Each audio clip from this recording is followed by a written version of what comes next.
Good day to all the dear students. आज जो मैं वीडियो बनाने जा रहा हूँ ये अभी जो आपका रिसेंटली IIT JEE एडवांस्ड का जो एग्ज़ाम हुआ है वेरी रिसेंटली 2022, इसके वीडियो सॉल्यूशंस मैं प्रोवाइड कराने जा रहा हूँ। एक्चुअली फ्रॉम सम मंथ्स और some days due to some personal issues मैं बहुत ज़्यादा एक्टिव मोड में नहीं था, बट अभी बच्चों का फ़ोन आया कि जो ऑनलाइन प्लेटफॉर्म पर जो वेरियस सॉल्यूशंस प्रोवाइड कराए जा रहे हैं वो शायद बहुत से बच्चों को क्लियर नहीं हो पा रहे। तो बच्चों ने मुझसे ये रिक्वेस्ट की कि सर अगर आप एक बार इसके सॉल्यूशंस आप प्रोवाइड करा दें जो IIT JEE एडवांस्ड 2022 है, तो इट विल बी हेल्पफुल। तो मैं भी एकदम एक्टिव मोड में आया। अब मेरे लिए बड़ी समस्या ये थी कि बहुत दिनों से ऑनलाइन क्लास मैंने ली नहीं है, तो सारा वाइट बोर्ड का अरेंजमेंट, मार्कर, ट्राइपॉड और जो सारा अपलोड करने के लिए सारा प्रोसेस होता है वो सारा एक्टिव मोड में लाना था। तो होपफुली मैं कोशिश करूँगा, लेकिन फिर भी वीडियो बनाने के बाद हो सकता है टाइम लग जाए ये अपलोड होने में, क्योंकि चीज़ें जो है कुछ उस तरीके से बड़े दिनों से मैंने घर से ऑनलाइन कोई क्लास ना तो ली है, अभी ऑफलाइन मोड चल रहा है, और ना ही कोई वीडियो अभी फ़िलहाल अपलोड किया है। तो बच्चों से जब डिस्कशन हुआ तो उन्होंने बोला कि सर कुछ क्वेश्चंस इस तरीके के हैं जो थोड़ा सा ज़्यादा कन्फ्यूज़न क्रिएट कर रहे हैं। तो मैंने कहा ठीक है, let us see the organic chemistry part of this 2022 advanced IIT JEE।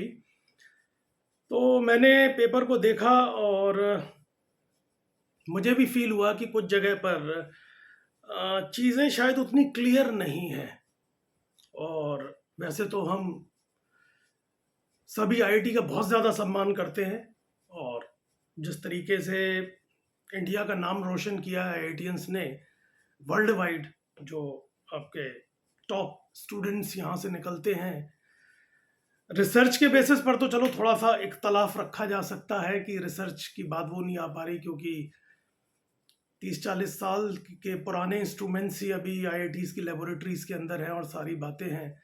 लेकिन जो बच्चे बड़े ब्राइट स्टूडेंट्स यहाँ से जाते हैं वो पूरी दुनिया में बहुत नाम रोशन करते हैं। तो ठीक है, मैं वो अपनी जगह पे हम बहुत सम्मान करते हैं, लेकिन कुछ चीज़ें मुझे वाकई में उतनी अच्छी नहीं लगी IIT JEE के पेपर में। अक्सर ऐसा हो जाता है और हमारी एक्सपेक्टेशंस IIT JEE से बहुत हाई हैं। तो one of the toughest exam world wide, और तो मेरे ख्याल से चीज़ें उतनी एक्यूरेट होनी चाहिए थी। तो हो जो चीज़ें मुझे अच्छी नहीं लगी मैं अपने उसमें राय दूंगा, और it is always personal. I always believe in agree to disagree. चलिए साहब शुरू करते हैं ज़्यादा टाइम ना लेते हुए। मैं थोड़ा सा कैमरे को पास किए ले रहा हूँ और बोर्ड को भी लगाए दे रहा हूँ।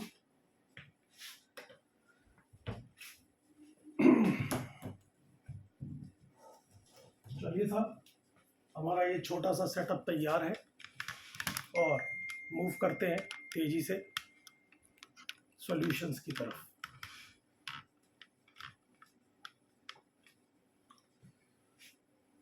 चलिए,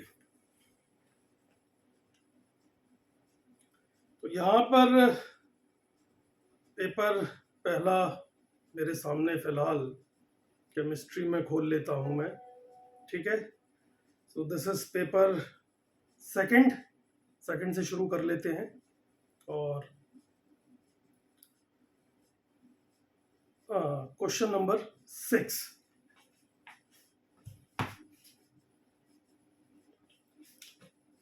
तो बच्चों क्वेश्चन नंबर 6 को अगर हम देखें तो इसमें दिया हुआ है द नंबर ऑफ आइसोमेरिक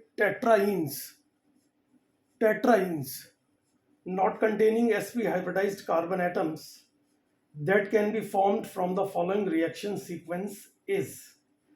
एक रिएक्शन सीक्वेंस दिया हुआ है और एक कंपाउंड दिया हुआ है, 6 मेंबर्ड रिंग है, साइक्लोहेक्सीन है, साइड में साइड चेन दी हुई है, उसमें ट्रिपल बॉन्ड है, और एक रिएक्शन सीक्वेंस है। और इसमें ये बोला गया इस रिएक्शन सीक्वेंस के बाद कितनी टेट्राइन्स बन जाएंगी, डिफरेंट टेट्राइन्स। खास बात ये याद रखनी है कि sp हाइब्रिडाइज्ड कार्बन उसमें नहीं होना चाहिए। तो let us see the answer क्या हो सकता है। क्वेश्चन 6,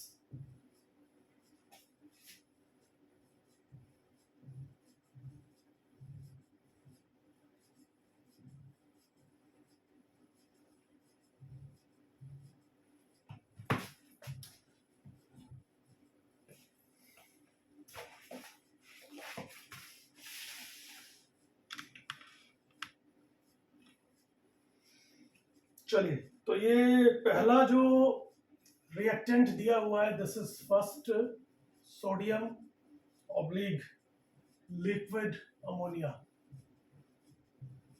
हमें इसको क्लियरली देख के समझ में आ जाना चाहिए कि this is dissolving metal reduction. Lithium और सोडियम इन लिक्विड अमोनिया और अल्कोहल। आज मॉडर्न टाइम्स में लिक्विड अमोनिया की जगह अल्कोहल प्रेफर किया जाता है, क्योंकि अगर आप मैकेनिज्म देखें तो उसके लास्ट स्टेप में अल्कोहल से प्रोटॉन एक्सट्रैक्ट करना ज़्यादा इजी है एज कम्पेयर टू अमोनिया। तो मॉडर्न टाइम्स में, but traditionally classically it is lithium और सोडियम इन लिक्विड अमोनिया। चलिए, डिसॉल्विंग मेटल रिडक्शन है। ऑस्ट्रेलियन केमिस्ट मिस्टर बर्च ने इसको बेंजीन पे लगाया था, तो कई बार इसको बर्च रिडक्शन भी कह देते हैं। और बेंजीन से बहुत ही एक different compound kinetically controlled diene हमें मिली थी at the expense of thermodynamically controlled diene. तो ये अपने आप में बड़ा बढ़िया सवाल बन जाता है, वो बेंजीन से रिलेटेड है कि यहाँ पर काइनेटिकली कंट्रोल्ड प्रोडक्ट कैसे बना as compare to thermodynamically controlled product. मेरा थोड़ा सा आंसर देने का हमेशा तरीका ये रहता है, जो बच्चे मुझसे पढ़ते हैं, कि जो मैं बताता हूँ, जो सवाल सॉल्व कर रहा होता हूँ, उससे रिलेटेड जो सेवरल एस्पेक्ट्स हैं, क्योंकि कॉन्सेप्चुअली चीज़ें जुड़ी हुई हैं, तो उसका भी थोड़ा बहुत आइडिया मैं साथ के साथ देना शुरू कर देता हूँ। तो ये बहुत बढ़िया एस्पेक्ट है। कोशिश करिएगा देखने की कि बेंजीन में जब बर्च रिडक्शन लगाया जाता है तो काइनेटिकली कंट्रोल्ड प्रोडक्ट कैसे बनता है, हालांकि रूम टेम्परेचर पर, लो टेम्परेचर नहीं लिया गया है, by the expense of thermodynamically controlled product. इसका बहुत बढ़िया जवाब हाइन ने दिया था, HIN। चलिए सवाल पर चलते हैं। तो फिलहाल birch reduction, dissolving metal reduction, S block में हम पढ़ते हैं सोडियम इन लिक्विड अमोनिया में आपको पढ़ाया जाता है they are very rich source of electrons. तो रिडक्शन हो जाएगा यहाँ पर। ओवरऑल मैकेनिक्स की बात 2 मिनट में कर लेंगे। तो यहाँ पर फाइनली ट्रांस एल्कीन हमें मिल जाती है, हाइड्रोजन का एंटी एडिशन होता है। तो ये आपका इट इज लाइक दिस। अगर ट्रांस एल्कीन की मैं बात करूंगा तो it is like something like this.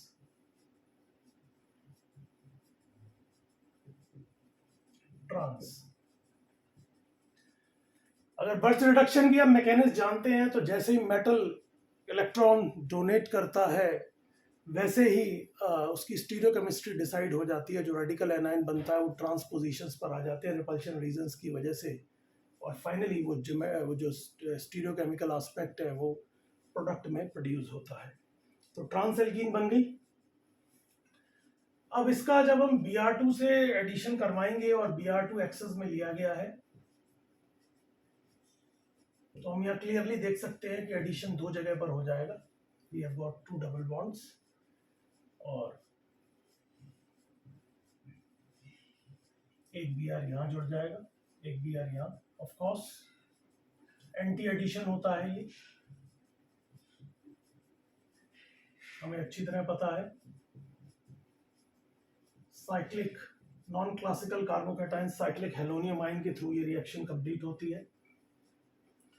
तो ये जो है आपके एंटी एडिशन के फॉर्म में हम लिख सकते हैं स्टीरियोकेमिस्ट्री, अगर हमें इन्वॉल्व करनी हो तो। अच्छा साहब, अब इसके बाद इन्होंने कहा है कि alcoholic KOH is a classical reagent for dehydrohalogenation, the beta elimination। Strong base लिया गया है, तो E2 वेरिएंट मैकेनिज्म का ऑपरेट होगा। तो अब इसमें हम डीहाइड्रोहैलोजिनेशन हमें कराना है। तो अगर मैं इसके रिस्पेक्ट में देखूं तो अल्फा कार्बन ये है और बीटा एलिमिनेशन को अगर सिंपल तरीके से देखा जाए, और ट्रेडिशनली तो वैसे ये 3 पाथवेज के थ्रू होता है, E1 E2 and E1 CB, लेकिन अगर सिंपल तरीके से देखा जाए तो अल्फा पोजीशन से दिस हैलोजन और sometimes alcohol with the bond pair यहाँ से रिमूव हो जाएगा, और बीटा पोजीशन से जो बेस होता है वो प्रोटॉन को एब्स्ट्रैक्ट कर लेता है, वहाँ पे जो बॉन्ड पेयर बचता है वो बीच में अटैक करके एल्कीन बना लेता है। तो अगर इसको सिंपल तरीके से मैं कुछ लिखूं तो मैं इस तरह डिमॉन्स्ट्रेट कर सकता हूं, this is alpha carbon, this is beta carbon, और ये बीटा कार्बन है, अल्फा से ये निकल गया, बीटा से ये प्रोटॉन इस बेस ने एब्स्ट्रैक्ट कर लिया, और ये बॉन्ड पेयर इधर अटैक करके एल्कीन बना देगा। लेकिन यहाँ पर हम देख सकते हैं कि ज़ेडज़ेव रूल जैसी कंडीशन डेवलप हो सकती है। इसके रिस्पेक्ट में 2 बीटा कार्बन है, तो अगर हम कहें तो अल्फा से ये ब्रोमीन निकला, बीटा से ये प्रोटॉन निकला, तो डबल बॉन्ड यहाँ भी आ सकता है। सेम कंडीशन हम यहाँ पर देख सकते हैं कि अगर मैं इस ब्रोमीन को अल्फा मानूं, इस कार्बन को अल्फा मानूं मैं, तो इसके रिस्पेक्ट में भी यहाँ पर 2 बीटा हाइड्रोजन्स हैं, तो एक बार डबल बॉन्ड यहाँ अपीयर हो सकता है और एक बार डबल बॉन्ड यहाँ अपीयर हो सकता है। तो कहने का मतलब ये है कि एक बार तो यहाँ पर ट्रिपल बॉन्ड आ सकता है, लेकिन हमें sp हाइब्रिडाइज्ड कार्बन मना किया गया है क्वेश्चन के अंदर। और अगर आपने 2 सक्सेसिव बीटा डिहाइड्रोहेलोजिनेशन करा दिए तो फिर आपको टेट्राईन नहीं मिलेगी, क्योंकि एक पॉसिबिलिटी तो यहाँ से नज़र आ रही है, 2 पॉसिबिलिटीज। और तीसरा रीज़न ये भी है कि अगर आपको ट्रिपल बॉन्ड यहाँ पर डेवलप करवाना होता है तो सेकेंड स्टेज में ज़्यादा स्ट्रॉन्ग डिहाइड्रोहेलोजिनेटिंग एजेंट सोडामाइड NaNH2 की ज़रूरत पड़ती है। तो कोई भी बात ये इस बात को इंस्पायर नहीं कर रही कि आप इन दोनों जगह से 2 डिहाइड्रोहेलोजिनेशन कराकर ट्रिपल बॉन्ड इधर क्रिएट कर दें। तो सिंपल सी कहानी ये नज़र आ रही है कि एक बीटा एलिमिनेशन यहाँ से हो जाएगा और दूसरा बीटा एलिमिनेशन इस जगह से होगा, यानी कि जब आप अल्फा इसे मान लें और बीटा इसको मान लें तो एक डबल बॉन्ड यहाँ आ जाएगा। आप ये भी कह सकते हैं कि चलिए सर दोनों यहाँ नहीं होगा, तो अगर एक बीटा एलिमिनेशन यहाँ करा दिया जाए इसे छोड़ के और एक बीटा एलिमिनेशन यहाँ करा दिया जाए तो क्या परेशानी है, तब भी 2 डबल बॉन्ड यहाँ डेवलप हो रहे हैं। लेकिन अगेन क्वेश्चन की तरफ ध्यान देने की ज़रूरत है, उसमें कहा गया है कि sp हाइब्रिडाइज्ड कार्बन नहीं होना चाहिए। अगर आपने एक डिहाइड्रोहेलोजिनेशन यहाँ पर करवा के डबल बॉन्ड डेवलप किया, एक डिहाइड्रोहेलोजिनेशन यहाँ पे करा के डबल बॉन्ड क्रिएट किया, तो सेंट्रल कार्बन जो कि 2 साइड से डबल बॉन्ड से जुड़ा होगा it will be sp hybridised, तो वो पॉसिबिलिटी फिर से रूल्ड आउट हो जाती है। तो एक पॉसिबिलिटी ये बनी और एक पॉसिबिलिटी ये बनी। अच्छा साहब, अब अगर इन दोनों के केस में देखें तो यहाँ पर फिर से वही बात आ जाती है कि ये अल्फा, ये दोनों बीटा, ये अल्फा, ये दोनों बीटा, लेकिन अगेन बीच में ट्रिपल बॉन्ड हमें लाना नहीं है। अब रीजंस मैंने बताए हैं, ऊपर से 6 मेंबर्ड रिंग है, ये एडिशनल रीजन यहाँ पे आ जाएगा। 6 मेंबर्ड रिंग उस ट्रिपल बॉन्ड के एंगल स्ट्रेन को हैंडल नहीं कर पाएगी, तो वो एडिशनली कोई मतलब नहीं बनता इस जगह पे ट्रिपल बॉन्ड आने का। अच्छा, अब रिंग के अंदर का केस है तो थोड़ा हमें ध्यान देना पड़ेगा कि चूंकि E2 मैकेनिज्म ऑपरेट हो रही बीटा एलिमिनेशन का वेरिएंट, तो एंटी पेरीप्लानरिटी का हमें ध्यान रखना होगा। तो बहरहाल एंटी पेरीप्लानरिटी का केस यहाँ पर ज़्यादा बन नहीं रहा है, क्योंकि अल्फा ये और बीटा यहाँ पर 2 हाइड्रोजन है, अल्फा ये और बीटा यहाँ पर 2 हाइड्रोजन है। सक्सेसिव जैसा कि मैंने यहाँ बताया था, इस जगह डबल बॉन्ड और इस जगह डबल बॉन्ड नहीं आएगा, क्योंकि फिर वो sp हाइब्रिडाइज्ड कार्बन क्रिएट कर रहा है। तो अगेन बेस्ट पॉसिबिलिटी ये है कि अल्फा ये रहे, बीटा ये रहे, अल्फा ये रहे और बीटा ये रहे। और अगर ऐसी कंडीशन रहती है तो यहाँ पर 2 हाइड्रोजन है, यहाँ पे 2 हाइड्रोजन, यहाँ पर 1 हाइड्रोजन की कंडीशन आ रही है, और एंटी पेरीप्लानरिटी का कोई केस नहीं बनता। तो ओवरऑल अगर मैं देखूं तो जो बेस्ट पॉसिबिलिटी आती है -4 HBr, 4 डिहाइड्रो हेलोजिनेशन यहाँ ऑपरेट हो गए, और जो फाइनल प्रोडक्ट हमारे सामने अपीयर होगा इट इज लाइक दिस। एक डबल बॉन्ड इधर आ जाएगा, एक इधर आ जाएगा, इधर CH डबल बॉन्ड CH, एक Br एक H यहाँ से निकल गया, then single bond CH double bond CH2। तो ये टेट्राईन हमारी बन गई। बीच में सारी sp हाइब्रिडाइज्ड कार्बन की जो भी पॉसिबिलिटीज थी वो सारी की सारी एलिमिनेट करते हुए। अब इसके क्वेश्चन की तरफ ध्यान देने की जो जरूरत है उसमें यह है कि the number of isomeric tetraynes that can be formed from the following reaction sequence. अब ये जो सवाल है कई बार इस तरीके का बड़ा कंफ्यूजिंग सा हो जाता है, क्योंकि बच्चों हमेशा याद रखिएगा, क्लास में ही मैंने बताया है कि किसी कंपाउंड के नेचर में कितने वेरिएंट एग्जिस्ट कर सकते हैं ये एक बात है, और उस रिएक्शन के थ्रू कितने बनेंगे ये दूसरी बात है। तो एग्जामिनर क्या पूछना चाहता है इस बात पर हमें ध्यान हमेशा रखना होगा कि क्या ये वो पूछ रहा है कि कितने पॉसिबल हैं, या ये पूछ रहा है कि उसमें उस पर्टिकुलर पाथवे, उस पर्टिकुलर मैकेनिज्म, उस पर्टिकुलर रिएक्शन के थ्रू कितने बन रहे हैं। तो बहरहाल ये बात कुछ ज्यादा क्लियर इसमें हो नहीं पा रही है। तो अगर मैं पहले तो यही देख लूं कि ज्योमेट्रिकल आइसोमेरिज्म कहाँ कहाँ शो हो जाएगी। तो रिंग के अंदर 6 मेंबर्ड रिंग है तो केवल 6 वेरिएंट एग्जिस्ट करता है, हमें पता है। ट्रांस की कहानी साइक्लोऑक्टीन के बाद कहानी शुरू होती है, तो यहाँ पर तो ज्योमेट्रिकल आइसोमेरिज्म का कोई केस बनता नहीं। यहाँ पर कॉर्नर से 2 हाइड्रोजन दिए हुए हैं तो यहाँ पर भी ज्योमेट्रिकल सिमिलर ग्रुप दिया हुआ है, तो यहाँ पर भी ज्योमेट्रिकल का कोई केस बनेगा नहीं। केवल ये वाला एक डबल बॉन्ड ऐसा है जो कि ज्योमेट्रिकल आइसोमेरिज्म शो कर सकता है। तो इसको आप सिस या ट्रांस या सेकंड नॉमेनक्लेचर ई और जेड से भी आप डिनोट कर सकते हो। लेकिन सवाल बस दिमाग में एक छोटा सा यही आएगा कि क्या सिस और ट्रांस दोनों बनेंगे। पॉसिबल तो दोनों है। तो इसके लिए अगर इसकी E2 की मैकेनिज्म यहाँ पर ऑपरेट करके देखी जाए तो मुझे लगता है कि वो जो एंटी पेरिप्लानेटी का केस बनेगा उसमें ये वाला सेंटर तो कायरल सेंटर है, लेकिन ये वाला सेंटर कायरल सेंटर नहीं है। तो अगर ये वाला सेंटर भी कायरल सेंटर होता तो फिर ये पॉसिबिलिटी बिल्कुल डिफरेंट डायरेक्शन में चली जाती स्टीरियोकेमिस्ट्री के लिहाज से। तो चूंकि ये कायरल सेंटर नहीं है तो एंटी पेरिप्लानेटी के अगर लग भी रही है तो भी उससे दोनों डेवलप हो जाएंगे। तो इसका फाइनल आंसर है कि जी हाँ, 2 टेट्राइन्स बन जाएंगी। एक जो बेसिक स्ट्रक्चरल फीचर यही रहेगा, एक बार यहाँ पर सिस होगा और एक बार यहाँ ट्रांस कॉन्फ़िगरेशन डेवलप होगा। चलिए साहब चलते हैं अगले सवाल पर, और ये दिया हुआ है the number of methylene groups in the product formed from the following reaction sequence is. चलिए तेजी से सवाल लिखते हैं और फिर आगे मूव करते हैं।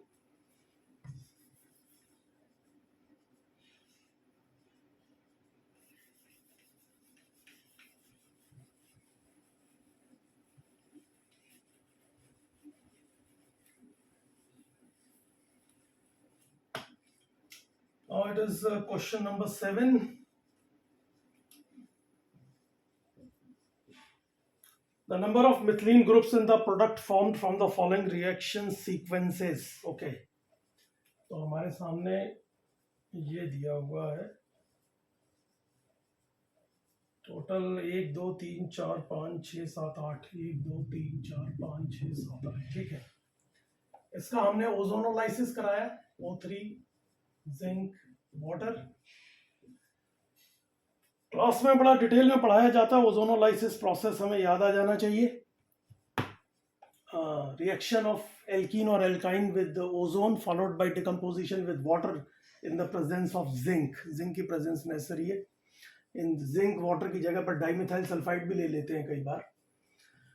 अच्छा, इसका इजी तरीका क्या होता है? अगर इजी तरीके की बात करें तो वहां पर आपको बड़ी अच्छी मेमोरी एड बताई जाती है कि इस डबल बॉन्ड को तोड़ दीजिए और एक ऑक्सीजन यहाँ जोड़ दीजिए, एक ऑक्सीजन यहाँ जोड़ दीजिए, इससे आपको फाइनली प्रोडक्ट मिल जाएगा। हालांकि मैकेनिज्म इसकी काफी कॉम्प्लेक्स है। 1,3 डाइपोलर मैकेनिज्म, वो भी 3 दफे लगती है। पहली 1,3 डाइपोलर मैकेनिज्म से मोल ओजोनाइड बनता है, वो रीअरेंज होता है दूसरे तरीके के ओजोनाइड से में, और फिर फाइनली वो वाटर डिकम्पोज करता है। तो 3 times we have got 1,3 dipolar mechanism. Mechanism लिखूंगा तो पूरा बोर्ड भर जाएगा। बहरहाल इसका सिंपल तरीका जो बताया जाता है बॉन्ड हमने यहाँ से तोड़ा, एक ऑक्सीजन यहाँ, एक ऑक्सीजन यहाँ, तो हमारे सामने ओजोनोलाइसिस के बाद जो पहला प्रोडक्ट आ गया, we have got twice CH3 CH2 CH2 and CHO। Method probutanol के 2 मॉलिक्यूल हमें मिल गए फर्स्ट ओजोनोलाइसिस ऑपरेट होने के बाद। इसके बाद इसका ऑक्सीडेशन करा दिया गया है। Potassium permanganate is a very strong oxidising agent. Even aldehyde is highly susceptible for oxidation. Mild oxidising agent, Tollens reagent, Fehling solution, Benedict solution तक तो एल्डिहाइड को ऑक्सीडाइज कर देते हैं। ये तो बहुत ज़्यादा स्ट्रॉन्ग ऑक्सीडाइजिंग एजेंट है और ये ऑक्सीडाइज हो जाएगा आपका ब्यूटेनोइक एसिड में। बहुत फैसिनेटिंग मैकेनिज्म होती है इस ऑक्सीडेशन प्रोसेस की, जहाँ पर पहले एस्टरिफिकेशन होता है और सेकंड स्टेज में बीटा एलिमिनेशन ऑपरेट होता है। और उसी बीटा एलिमिनेशन की वजह से हम एक्सप्लेन करते हैं कि 3 डिग्री अल्कोहल ऑक्सीडाइज नहीं होता अंडर नॉर्मल कंडीशन।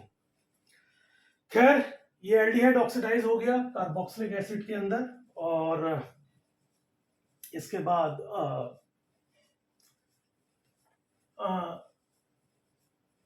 तीसरा जो रिएक्टेंट दिया है वो sodium hydroxide, very strong base, electrolysis कराया है। हमें रिएक्शन याद आ जानी चाहिए। This is Kolbe's electrolytic method. Kolbe's electrolytic method है, कॉल्बेज इलेक्ट्रोलिटिक मेथड। इसमें सबसे पहले ये carboxylic acid acid base reaction करके सॉल्ट में तब्दील हो जाएगा। सोपोनिफिकेशन कभी कभी इसको कह देते हैं। Sodium potassium salts of carboxylic acids are known as soaps. इसका जब हम इलेक्ट्रोलाइसिस कराएंगे तो फाइनली, अगर आपको थोड़ा बहुत याद हो तो इसकी जो मैकेनिज्म है वो फ्री रेडिकल मैकेनिज्म होती है, जिसमें एनोड पर ऑक्सीडेशन होता है और जिसके थ्रू फ्री रेडिकल्स डेवलप होते हैं और वो फ्री रेडिकल्स लास्ट में क्लब करके alkene is liberated at anode. तो उसको सिंपल तरीके से हम ऐसे समझ लेते हैं कि इलेक्ट्रोलाइसिस में पहले ये हट जाता है, फिर CO2 रिलीज हो जाती है और जो फ्री रेडिकल्स बनते हैं, 2 फ्री रेडिकल ये बन जाएंगे, नॉर्मल प्रोपाइल फ्री रेडिकल। और ये जो 2 नॉर्मल प्रोपाइल फ्री रेडिकल हैं ये दोनों क्लब कर जाएंगे और आपको मिल जाएगी हेक्सेन। तो ये हमें मिल गई hexane by this Kolbe's electrolytic method. इसमें कई सारे फैसिनेटिंग क्वेश्चंस बन जाते हैं अगर डिफरेंट एसिड्स ले लिए जाएं, उनका इलेक्ट्रोलाइसिस कराया जाए। इसमें एक बहुत ही फैसिनेटिंग क्वेश्चन अल्कोहल के बाई प्रोडक्ट का और बनता है। खैर, 1 2 3 4 5 6 हेक्सेन बन गई। अब क्रोमियम ऑक्साइड के साथ इसको हीटअप किया गया, बहुत high temperature 770 kelvin, atmospheric pressure भी लिया गया है। हमें याद आ जानी चाहिए कि ये एक साइक्लाइजेशन प्रोसेस है जिसमें ये जो आपकी हेक्सेन है ये साइक्लोहेक्सेन में तब्दील हो जाएगी।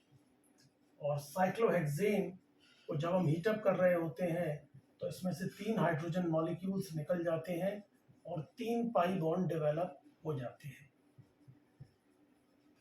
कुछ और बात हम इसके बारे में कह सकते हैं, बिल्कुल कह सकते हैं। पेट्रोलियम इंडस्ट्री में ये रिएक्शन यूज की जाती है to develop a synthetic petrol. अगर आपको पता हो, गैसोलीन पेट्रोल में एरोमेटिक हाइड्रोकार्बन का परसेंटेज जितना ज़्यादा वो नॉकिंग उतनी कम होती है, पेट्रोल की क्वालिटी उतनी बेटर होती है।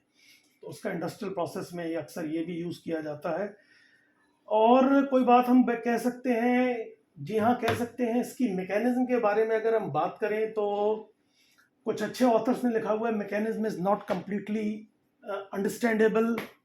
सम ने लिखा है इट इज ऑब्सक्योर। कुछ लोग कहते हैं some free radicals are involved. Finally अच्छी बात ये कही जा सकती है कि आफ्टर साइक्लाइजेशन दिस डिहाइड्रोजनेशन के बाद ये एरोमेटिक कंपाउंड डेवलप हो रहा है। इस पर हम कोई बात कर सकते हैं। What is the driving force for this last step, dehydrogenation? Yes, it is the high stabilization gained through aromaticity, the aromatic stabilization। तो इसकी वजह से ये जो है फाइनली आपको एरोमेटिक कंपाउंड्स मिल जाएंगे। ठीक है साहब। अब सवाल है, the number of methylene groups present in the product formed in the following reaction sequences. इसमें कोई भी मिथिलीन ग्रुप नहीं है, तो आंसर इज 0। 0, नेसेंट ऑक्सीजन नहीं है ये। Answer is 0। चलिए तेजी से नेक्स्ट क्वेश्चन की तरफ हम मूव करते हैं अब।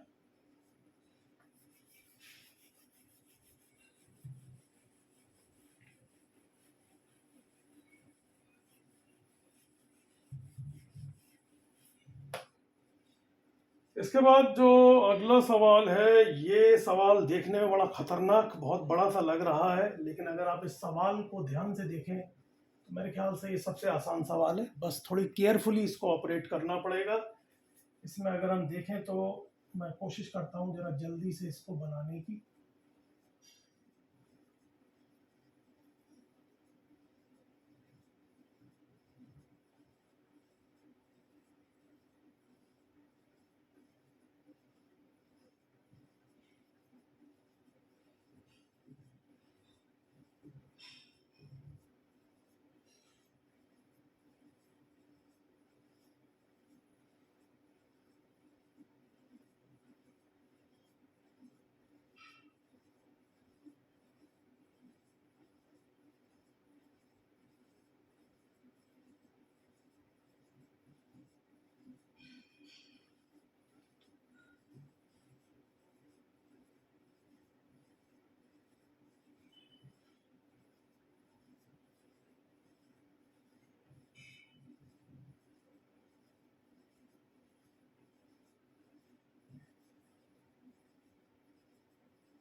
होपफुली तेजी से मैंने ड्रॉ किया है, सही बनाया होगा। मेरे ख्याल से शायद एक आध मिनट कंज्यूम हो जाना चाहिए, इसको बनाने में ज़्यादा तो नहीं। ठीक है, बाकी सवाल में कुछ नहीं है। जब आप इस सवाल को देखेंगे तो आपको समझ में आ जाएगा। The total number of chiral molecules formed from one molecule of P, this compound is suppose to be P on complete ozonolysis. अभी अभी बताया है आपको ये सवाल पिछला। कुछ नहीं करना है, डबल बॉन्ड तोड़ के दोनों साइड पे ऑक्सीजन जोड़ते जाना है और उनको फ्रैगमेंट्स को अलग करके देख लेना है कि कहाँ पर कितने कायरल मॉलिक्यूल्स डेवलप हो रहे हैं। चलिए ये काम ज़रा तेजी से कर लेते हैं। ये बॉन्ड तोड़ा मैंने, एक ऑक्सीजन इधर एक ऑक्सीजन इधर, ये बॉन्ड तोड़ा एक ऑक्सीजन इधर एक ऑक्सीजन इधर, ये वाला बॉन्ड तोड़ा एक ऑक्सीजन इधर एक इधर, ये वाला बॉन्ड तोड़ा एक ऑक्सीजन एक इधर एक इधर, ये तोड़ा एक ऑक्सीजन इधर एक इधर, ये बॉन्ड तोड़ा एक ऑक्सीजन एक इधर और एक इधर। O3H2O zinc. बहुत ताज्जुब वाली बात है, आप देखिए एक बड़े ही ऑर्डिनरी टॉपिक से दो दो सवाल आ गए। मेरे ख्याल से आईआईटी के लेवल के स्टैंडर्ड पर ये बात को इतनी जेन्युइन नहीं होती। इतने fascinating reactions, decarboxylation, haloform test, such an important reactions they are. Aldol chemistry, Cannizzaro reaction, एक भी सवाल नहीं आया। तो मैं इस मामले में थोड़ा सा क्रिटिसाइज करूंगा इस पेपर को। और इतना ऑर्डिनरी सा जो टॉपिक है उससे दो दो सवाल आप दे रहे हो। खैर, agree to disagree, views are personal.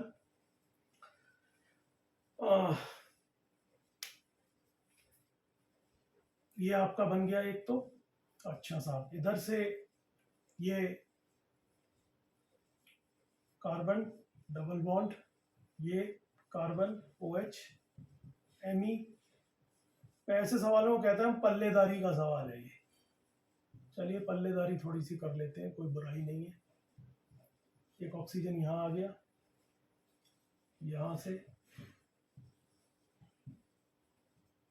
बस कुछ भी नहीं है सवाल में, सिर्फ ध्यान से। अक्सर क्लास में वैसे कहता हूँ केक काटू मेथड, केक काटते जाओ, हैप्पी बर्थडे मनाते जाओ। CHO। अब इस जगह से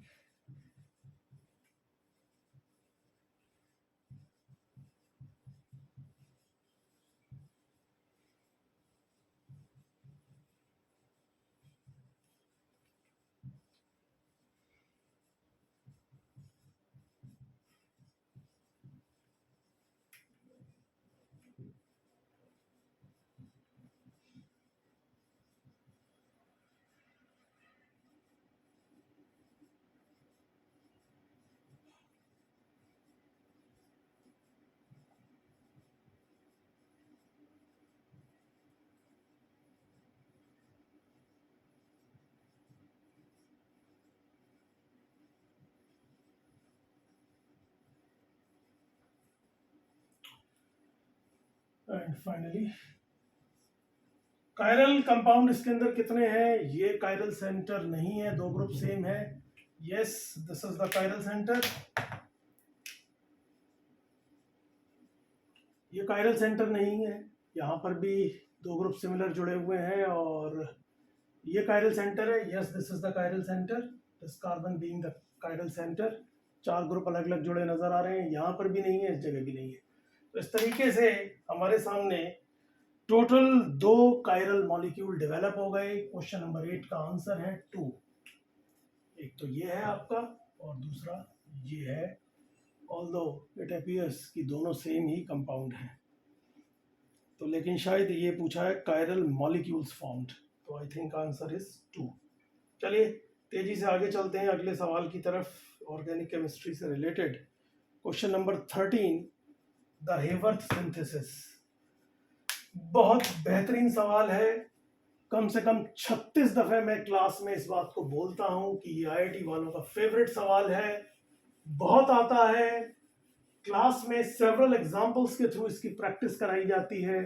अभी जो हमारा 12th का बैच है, JP बैच, अगर बच्चे जानते हो तो अभी 3-4 दिन पहले ही मैंने यही रिएक्शन बोर्ड पर लिखी थी, और इससे पहले भी लिखी थी, दोबारा तिबारा लिखी, और चिल्ला चिल्ला के बोला। मैंने तो कई बार क्लास में ये बोला, मैंने बस शर्ट फाड़नी बाकी रह गई है ये कि it is such an important reaction. तो हेवर सिंथेसिस, ये आपके सामने जो मैं बोल रहा था, बच्चों याद आ रहा होगा आपको, ये रही आपके सामने सेम रिएक्शन, सेम जो 3-4 दिन पहले मैंने क्लास में कराई थी, और उससे पहले भी कराई थी, और बड़ी शिद्दत से ये बात बोली थी कि नेप्थलीन और नेप्थलीन के डेरिवेटिव्स डेवलप किए जाते हैं इस रिएक्शन के through. It is nothing but intramolecular Friedel-craft acylation. 2-3 bar successive Friedel-craft acylation इसके अंदर दिए होते हैं। बड़ा फेवरेट सवाल है IIT वालों का, बार बार पूछते हैं घुमा घुमा के। अक्सर मैं क्लास में इसको पूंछ जुड़ा सवाल कह देता हूं कि पूंछ में इलेक्ट्रोफाइल जुड़ा हुआ है, और वो बेंजीन रिंग से जुड़ के साइक्लाइजेशन करा देगा। ऑफ कोर्स 5 या 6 मेंबर्ड रिंग बननी चाहिए, जैसा कि बेयर साहब ने सजेस्ट किया था। चलते हैं आगे साहब, तो इस सवाल को देखते हैं। Consider the following reaction sequence, the correct statement is are. Question number 13 दिया हुआ है, ये क्वेश्चन 13। यहां पर हमारे सामने सक्सेनिक एनहाइड्राइड दिया है, ये रहा आपका सक्सेनिक एनहाइड्राइड, और साथ में बेंजीन रिंग दे दी है उन्होंने, बेंजीन रिंग ऑफ कोर्स देंगे ही, और साथ में AlCl3, the Lewis acid, of course in the anhydrous form हमको लेना होगा। तो आपस में एसिड बेस रिएक्शन ना हो जाए। तो ये रिएक्शन दी हुई है, क्लास में सेवरल टाइम बताया गया है, यही वो पूंछ जुड़ा सवाल है। तो यहां पर अगर हम देखते हैं तो जो वेरियस एसिड डेरिवेटिव्स हैं, लुईस एसिड, उसमें से जो उनका एसिड डेरिवेटिव्स का लीविंग ग्रुप पार्ट है उसको एब्स्ट्रैक्ट कर देता है, और हमें ये मिल जाता है इलेक्ट्रोफाइल एसाइलियम कैटाइन। अब वैसे ये अगर अलग होता तो ये पार्ट अलग हो जाता, लीविंग ग्रुप को लेके पूंछ से जुड़ा हुआ है तो वहीं पर जुड़ा रह जाएगा। अब इलेक्ट्रोफाइल जनरेट हो गया, ये बेंजीन रिंग पर अटैक करेगा, और अगर बच्चों तुम्हें याद आ रहा हो तो मैकेनिज्म का ये स्लो स्टेप है। At the instance of attack, this electromagnetic effect, that is shifting of pi bond, will take place in one direction. Let it be this direction. तो यहाँ पर नेगेटिव चार्ज आ गया, ये जाके इससे जुड़ गया, this is the slow step, and we are going to get the intermediate, Wheland intermediate हमें मिल जाएगा, सिग्मा कॉम्प्लेक्स भी कहते हैं जिसको। तो let us see what happens.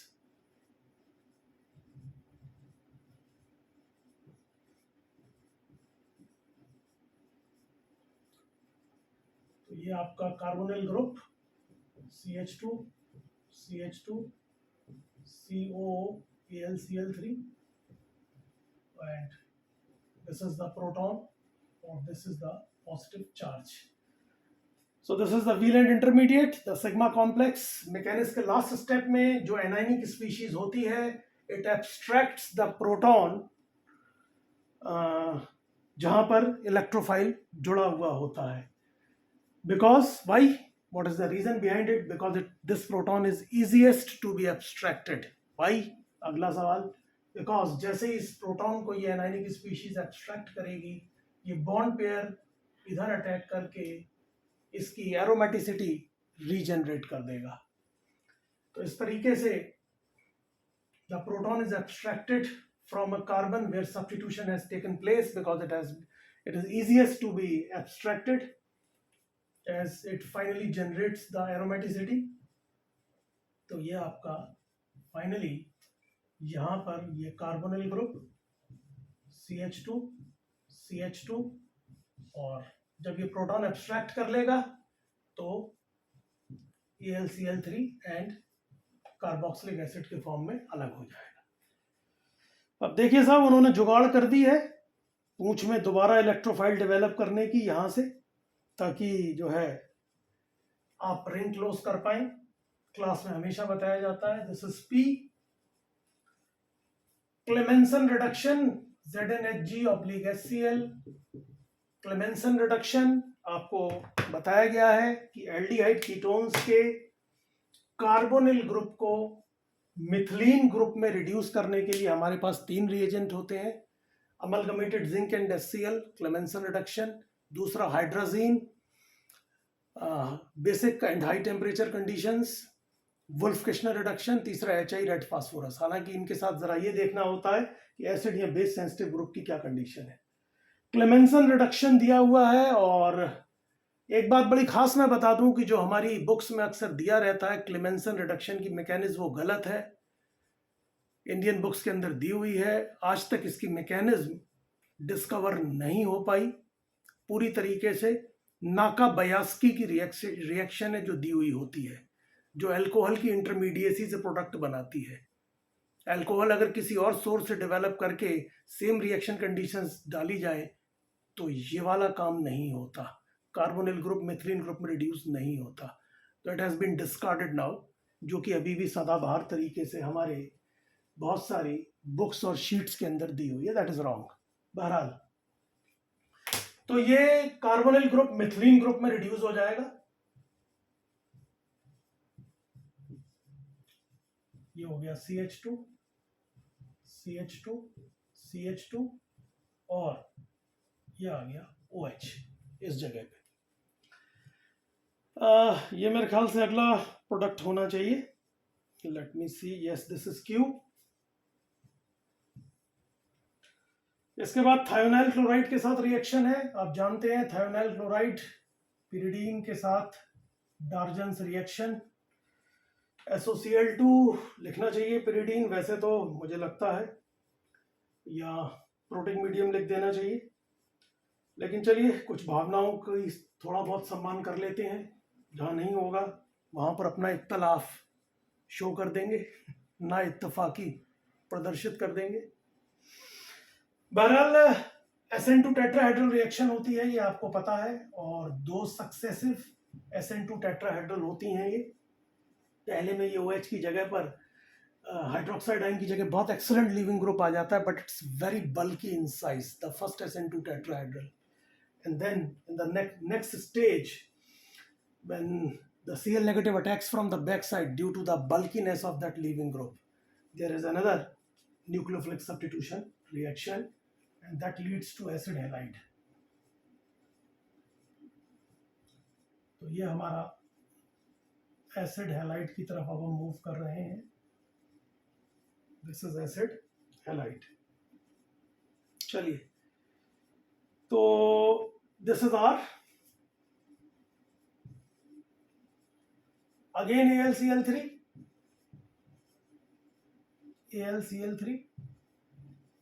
Lewis acid फिर से लिया गया, फिर वही करेगा. यहां से इसने क्लोरीन को एब्स्ट्रैक्ट कर दिया, -AlCl4 नेगेटिव. लास्ट स्टेप में प्रोटॉन एब्स्ट्रैक्ट करेगा ये, जैसा यहां बताया था मैंने.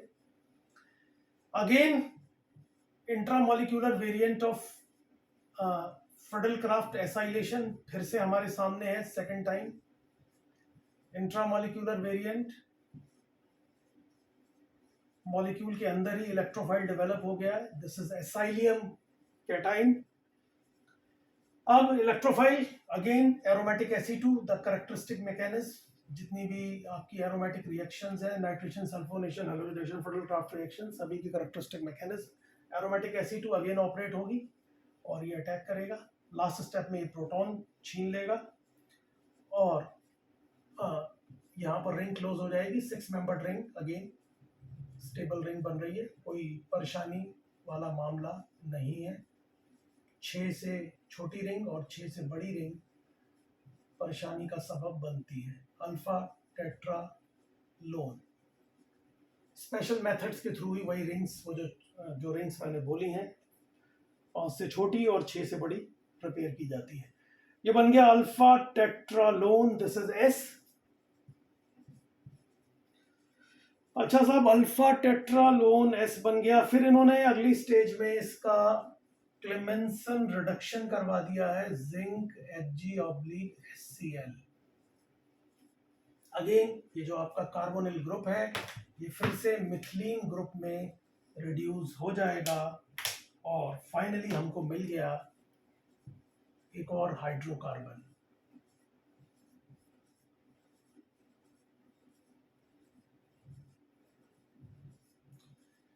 दिस इज टेट्राहाइड्रोनेफ्थलीन कहते हैं इसको.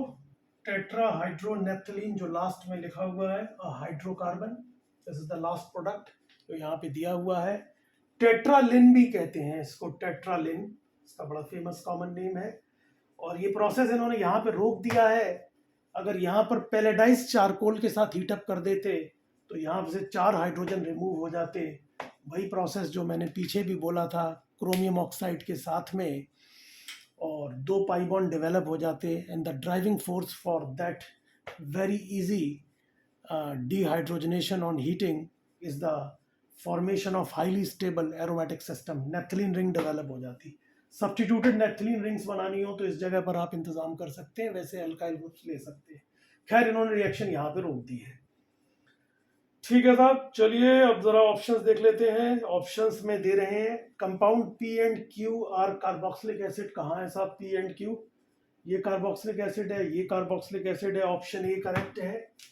यस, ऑप्शन ए करेक्ट है, बिल्कुल ठीक है. Compound S decolourises bromine water. Where is compound S? ये रहा हमारा कंपाउंड S. सवाल ही पैदा नहीं होता ब्रोमीन वाटर को डीकलराइज करने के लिए. लोकलाइज्ड पाई बॉन्ड्स, एल्कीन और एल्काइन वाले, वो ये काम करते हैं. इलेक्ट्रोफिलिक एडिशन रिएक्शन हो जाती है, लाल कलर का ब्रोमीन कलरलेस कंपाउंड में चेंज हो जाता है. ये तो डिलोकलाइज्ड पाई इलेक्ट्रॉन्स है, सवाल ही पैदा नहीं होता. तो this is ruled out. Option C है compound PS and reacts with hydroxyl amine to give the corresponding oximes. P और S कहाँ है? ये P है और ये S है. तो हाइड्रोक्साइल अमीन से रिएक्ट करके ऑक्साइम्स बना रहे हैं. बहुत ही फैसिनेटिंग रिएक्शन है. एल्डिहाइड कीटोन्स की ये रिएक्शन है. Aldehyde ketones ammonia derivatives, various ammonia derivatives से रिएक्ट करके इमिन प्लस वाटर बनाते हैं. रिवर्सिबल रिएक्शन होती है. ऑप्टिमम यील्ड के लिए पीएच लगभग 4.5 चाहिए होती है। और एक बड़ी खास बात होती है कि इस केस में जो एल्डिहाइड कीटोन की करेक्टरिस्टिक मैकेनिज्म है वो टर्न लेती है लास्ट में। एल्डिहाइड कीटोन की करेक्ट आप कोई भी फैसिनेटिंग रिएक्शंस देख लें, even aldol Cannizzaro whatever it is, always वो वही करेक्टरिस्टिक पाथवे न्यूक्लियोफिलिक एडिशन को फॉलो करते हैं। लेकिन यहाँ पर एक घटना और हो जाती है कि यहाँ पर लास्ट स्टेज में इलिमिनेशन और हो जाता है, और वो उसका स्ट्रक्चरल फीचर सपोर्ट करता है जब हम इसकी फैसिनेटिंग मैकेनिज्म देखते हैं, न्यूक्लियोफिलिक एडिशन इलिमिनेशन। तो ठीक है साहब, हमें पता है वो जो हाइड्रोक्साइल अमीन जब अमोनिया डेरिवेटिव आप लेंगे तो जो इमिन बनेगी उसको ऑक्साइन कहते हैं। बात सही है, बिल्कुल ठीक है। तो ये ऑप्शन सी करेक्ट है, ऑप्शन सी इज करेक्ट। और ऑप्शन डी की तरफ देखें तो compound R reacts with dialkyl cadmium. R साहब कहाँ है? ये रहे आर साहब। तो ये dialkyl cadmium to give corresponding tertiary alcohol, ये मामला गलत है। Dialkyl cadmium tertiary alcohol अगर आपको चाहिए 3 डिग्री ROH तो आपको लेना होगा ग्रिग्नार्ड रिएजेंट RMGX। मैं हमेशा पूरी बात लिखता हूं, followed by acidic hydrolysis that is necessary. तो 3 डिग्री अल्कोहल आपको ग्रिग्नार्ड रिएजेंट से मिलेगा। ये दूसरा ऑर्गेनोमेटेलिक कंपाउंड है, दैट इज ऑर्गेनोकैडमियम, इससे नहीं मिलेगा। ये बिल्कुल वही बात है जैसा कि मैं क्लास में भी बोलता हूं कि मेटल हाइड्राइड्स और ऑर्गेनोमेटेलिक्स की केमिस्ट्री सेम है। Organometallics the best example Grignard reagent, Nobel prize दिया गया था उन्हें। इसका मॉडर्न वेरिएंट ऑर्गेनोलिथियम है। जैसे ऑर्गेनोलिथियम थोड़ा सा ज्यादा रिएक्टिव है ग्रिग्नार्ड रिएजेंट से, ऐसे मेटल हाइड्राइड्स में देखें तो lithium aluminium hydride sodium borohydride से ज्यादा रिएक्टिव है। और दोनों ही केसेस में आपको नेक्स्ट स्टेज में सेपरेट प्रोटॉन प्रोवाइड कराना पड़ेगा, हाइड्रोलाइसिस या कोई भी इजी एसेसिबल सॉल्वेंट लेना होगा जो प्रोटॉन दे दे। तो केमिस्ट्री बिल्कुल सेम है।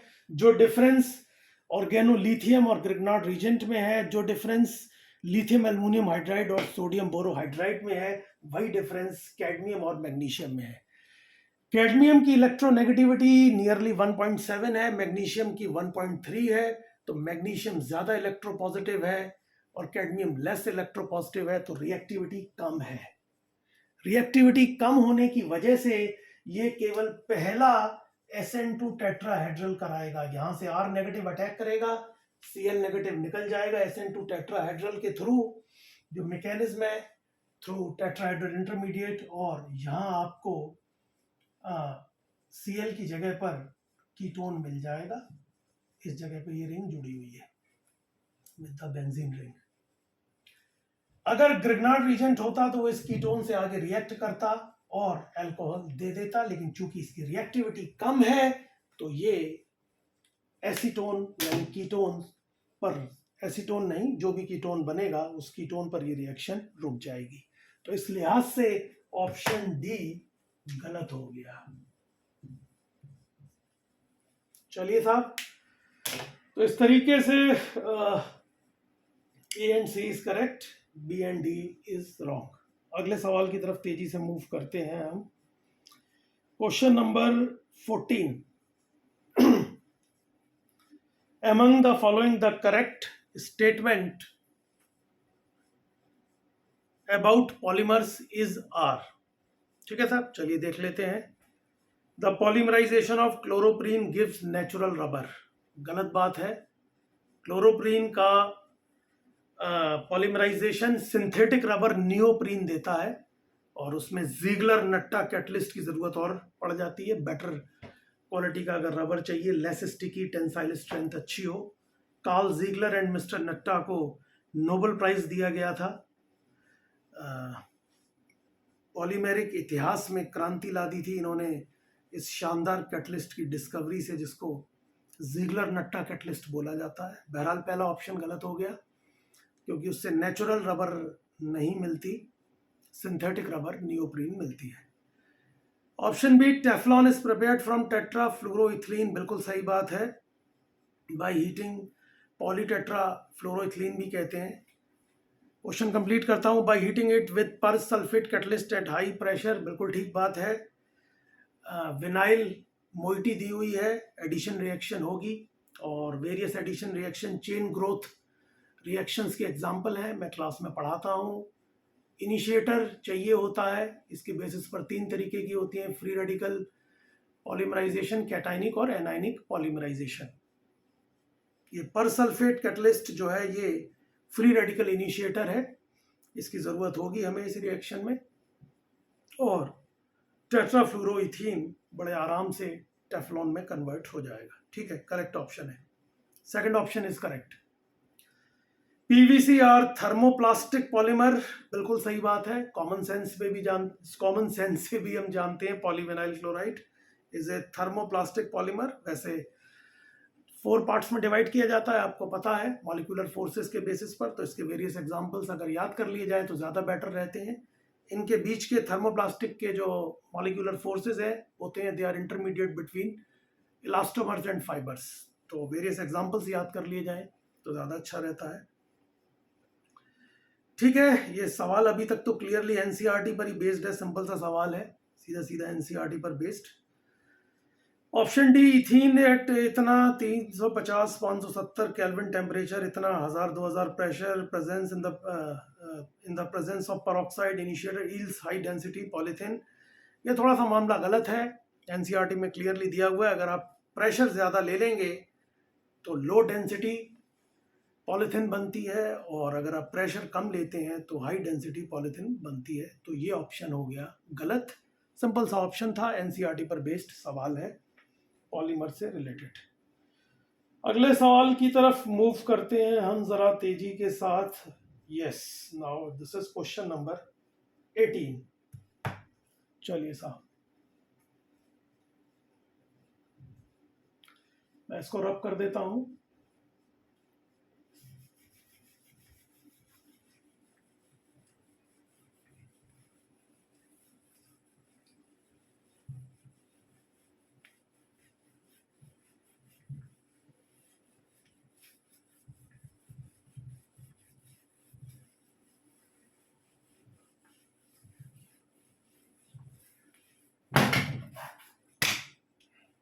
ठीक है साहब,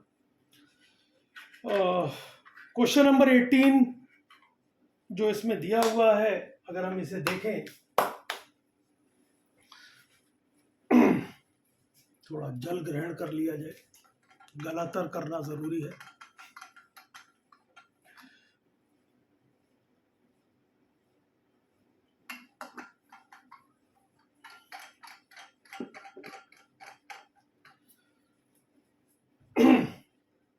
तो ये क्वेश्चन नंबर 18 जो दिया हुआ है, इसमें दिया है treatment of D glucose with aqueous sodium hydroxide results in a mixture of monosaccharides which are. बेहतरीन सवाल, क्वेश्चन नंबर 18,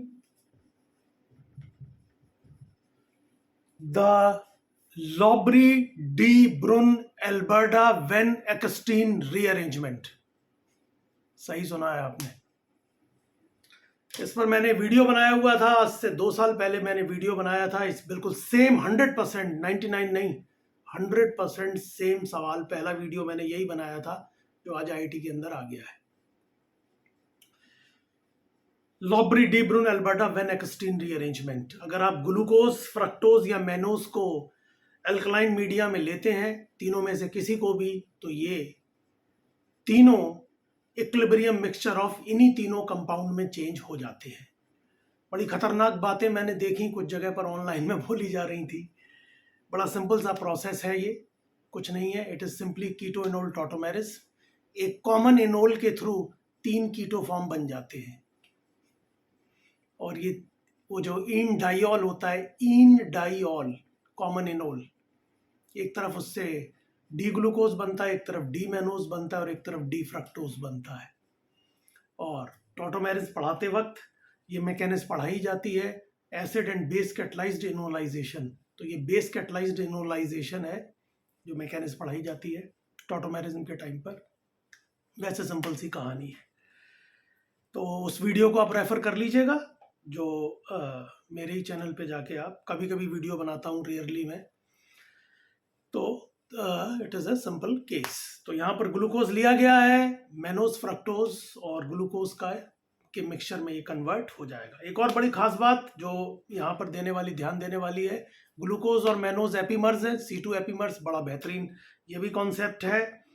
और यहाँ पर एक पॉइंट और बड़ा अच्छा बनता है, शीट में यहाँ पे तो नहीं दिया है, कि ये जो रीअरेंजमेंट दिया हुआ है ये भी एक्सप्लेन करता है कि why fructose is a reducing sugar. Fructose is a reducing sugar. न केवल ये एक्सप्लेन करता है, बल्कि कुछ केसेस में ये वो वाला पॉइंट भी एक्सप्लेन कर देता है कि why alpha hydroxy ketones are easily oxidised by mild oxidising agents like Tollens reagent, Fehling solution etcetera. ये सारी चीजें, सारी बातें, एपीमेराइजेशन एटसेट्रा, C2, ये आपको मेरे उस वीडियो में मिल जाएंगी, तो वहां से देख लीजिएगा, ये सॉल्यूशन आपको वहां से मिल जाएगा। तो इस लिहाज से अगर हम देखें तो इसमें आपका ऑप्शन C नजर आ रहा है बिल्कुल क्लियर। इसमें पहला वाला ग्लूकोज डी ग्लूकोज है, दूसरा फ्रक्टोज है, और तीसरा इसका C2 एपीमर ग्लूकोज का ये मैनोज दिया हुआ है। ग्लूकोज और फ्रक्टोज में शुरू के 2 कार्बन अगर हटा दिए जाएं तो बाकियों का कॉन्फ़िगरेशन बिल्कुल सेम है। चलिए, पेपर सेकंड यहाँ पे हमारा ख़त्म हो गया। तेजी के साथ मैं अगले पेपर 1 की तरफ मूव कर जाता हूँ, और late me see the next question. IIT JEE advance 2022 paper first. Okay,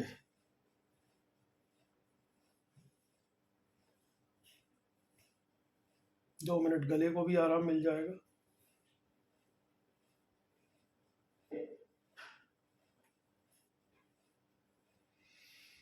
chemistry, ये रहा केमिस्ट्री, ठीक है साहब। ये आ गया पहला सवाल, question number 6। Consider the following reaction.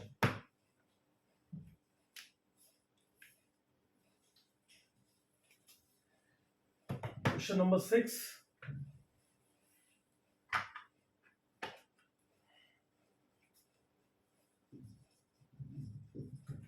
Consider the following reaction. ये हमारा पैरा ब्रोमो बेंजाइल अल्कोहल दिया हुआ है, para bromo benzyl alcohol.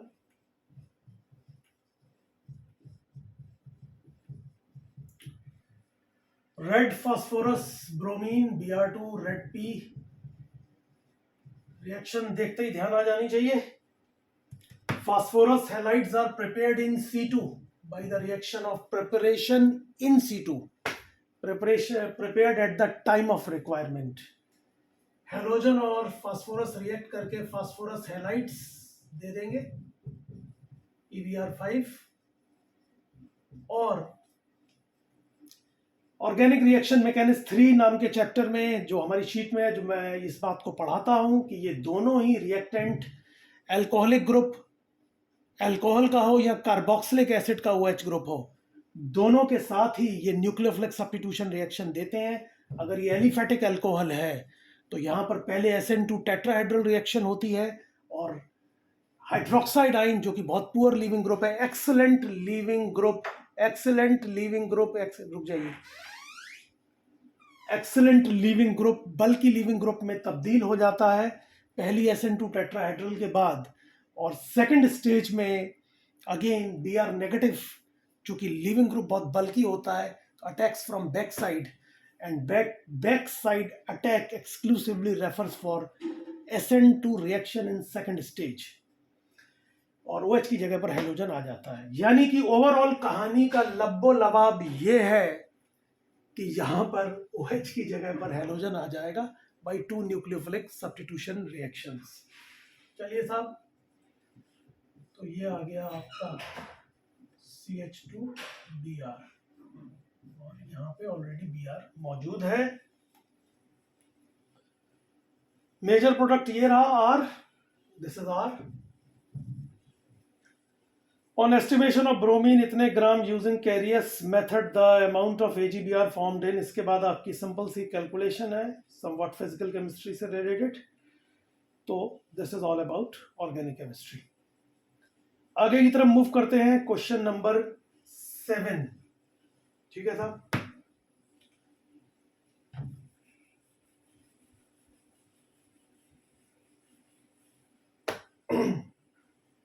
This is question 7. The weight percentage of hydrogen in Q formed in the following reaction sequence is.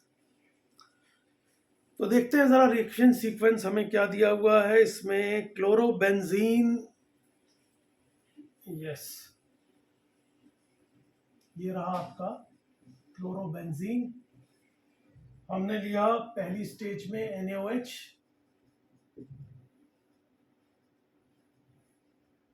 at 625 Kelvin, 300 atmospheric pressure. Reaction हमें फौरन याद आ जानी चाहिए. This is the Dow's process. Dow's process. Dow's process according to Bunnett, BUNNETT. This is benzyne chemistry in tonnage scale. Benzyne chemistry on tonnage scale Bunnett के अनुसार. बेहतरीन mechanism है.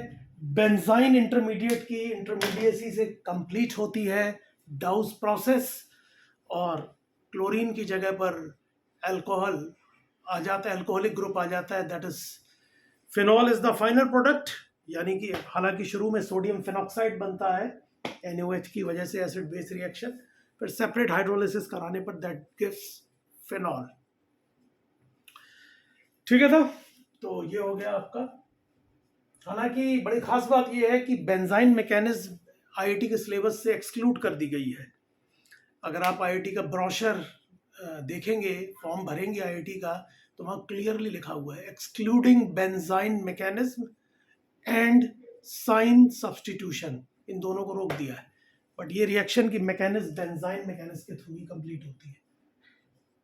टनेज स्केल यानी कि industrial process, one of the very oldest method.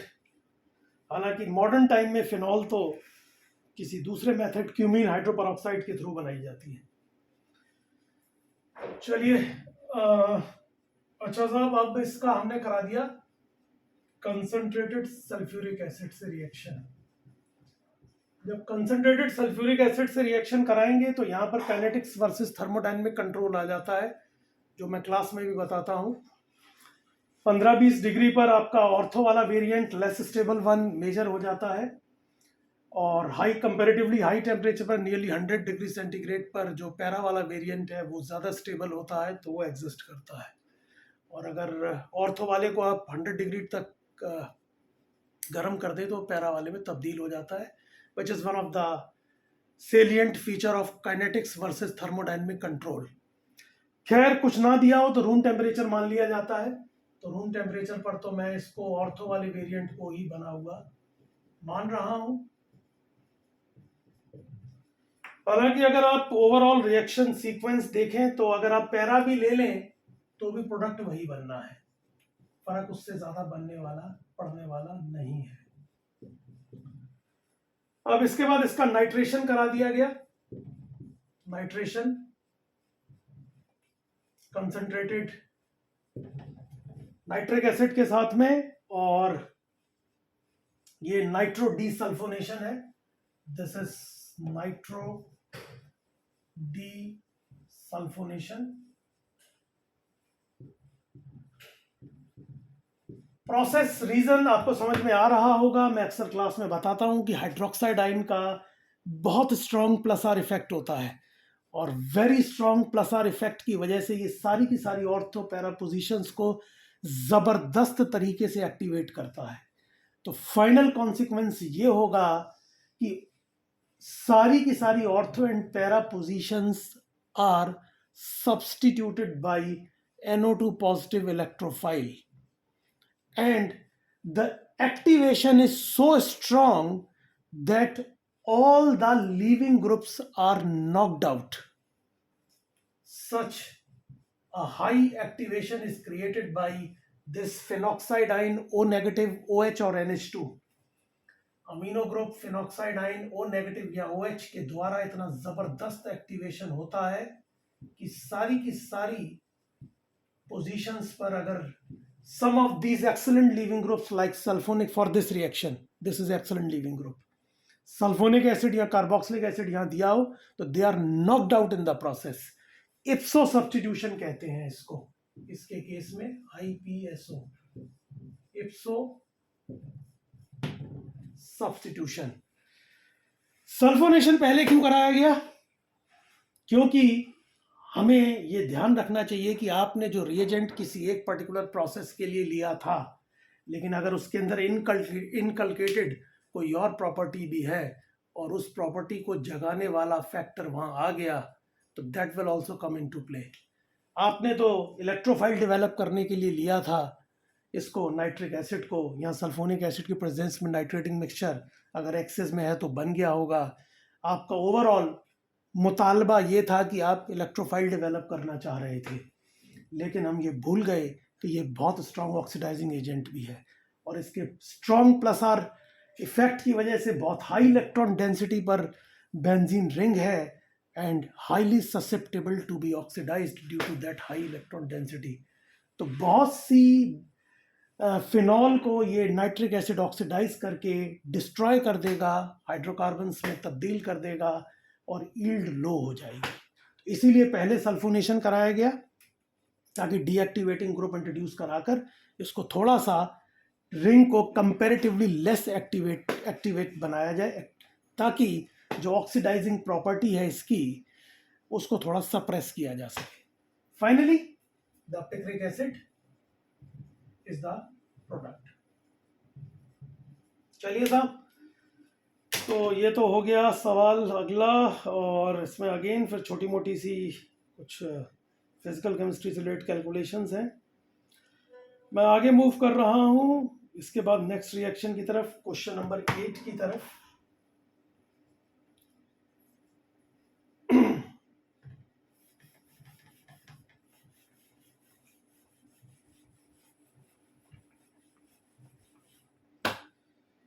Time भी देख लिया जाए क्योंकि क्लास थोड़ी देर में है. चलिए अभी तो टाइम है. क्वेश्चन 8.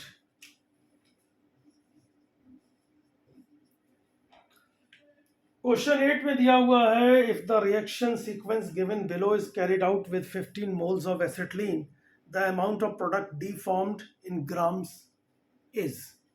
चलिए लेट अस सी. एसिटिलीन की ली गई है रेड हॉट आयरन या क्वार्ट्ज ट्यूब भी होती है. ये वाली रिएक्शन कुछ दिनों से ऐसा लगता है IIT वालों को बड़ी पसंद आती है. A से B, B से C, C से D टाइप के जो सवाल होते हैं, मैच मैट्रिक्स काइंड के सवाल होते हैं, उसमें अक्सर इसको दे रहे हैं कुछ सालों से. तो रेड हॉट आयरन या क्वार्ट्ज ट्यूब भी ले सकते हैं आप. रेड हॉट आयरन और क्वार्ट्ज ट्यूब. साइक्लिक पॉलीमराइजेशन की रिएक्शन है, एडिशन रिएक्शन है. एडक्ट पाई बॉन्ड के अक्रॉस जुड़ते चले जाते हैं. इसमें तीनों एडक्ट हैं, आपस में जुड़ते चले जाएंगे. बड़ी सिंपल सी कहानी होती है एडिशन रिएक्शन की. एडक्ट का एक कंपोनेंट एक कार्बन के एक साइड जुड़ जाता है, दूसरा कंपोनेंट दूसरे साइड जुड़ जाता है और पाई बॉन्ड खत्म हो जाता है.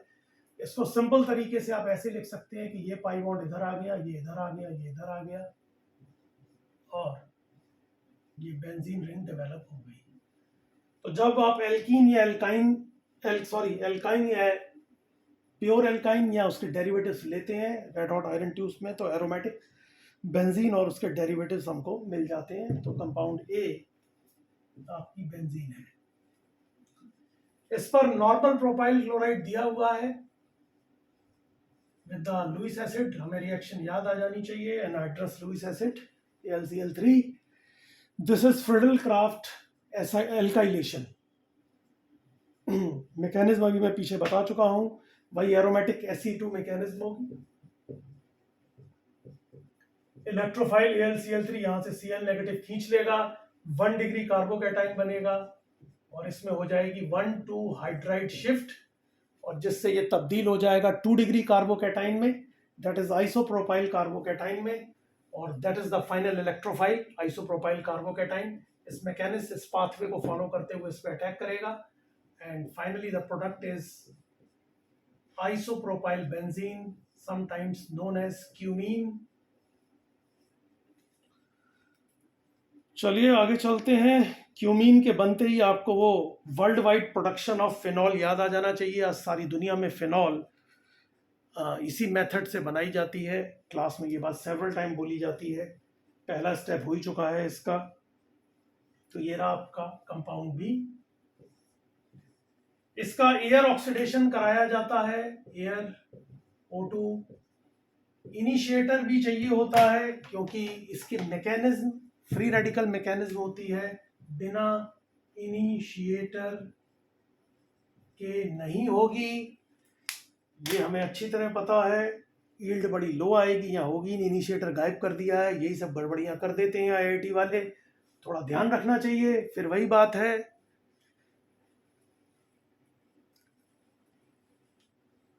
तुम्हारा खून खून और हमारा खून पानी, ये नहीं होना चाहिए, ठीक है कि नहीं। हमारा कुत्ता कुत्ता और तुम्हारा कुत्ता टामी, ये नहीं होना चाहिए। क्योंकि वही बात आ गई ना, कई बार उस चीज को गायब कर देंगे और कहेंगे कि देखो यही तो खास बात थी कि वो चीज गायब थी, तो तुम्हें उसी स्टेप के बाद रिएक्शन पकड़नी थी। और कई बार बोलेंगे कि ये तो ऑब्वियस है, ये तो अंडरस्टूड है, उसको ना रखें, प्रोडक्ट तो वही बनना है ना, नहीं रखेंगे तो कोई यूजफुल प्रोडक्ट थोड़ी बनेगा। तो ये बातें थोड़ी सी हमें ध्यान रख के चलनी चाहिए। IIT से हमारी एक्सपेक्टेशन बहुत सम्मान है, बहुत दिल से सम्मान है, लेकिन थोड़ा सा सवालों को ज्यादा एक्यूरेट बनाना चाहिए आई थिंक। बहरहाल इनिशिएटर चाहिए, इसके बिना थोड़ा सा मुश्किल पड़ेगी रिएक्शन के अंदर। क्यूमीन हाइड्रोपरऑक्साइड बन जाएगा।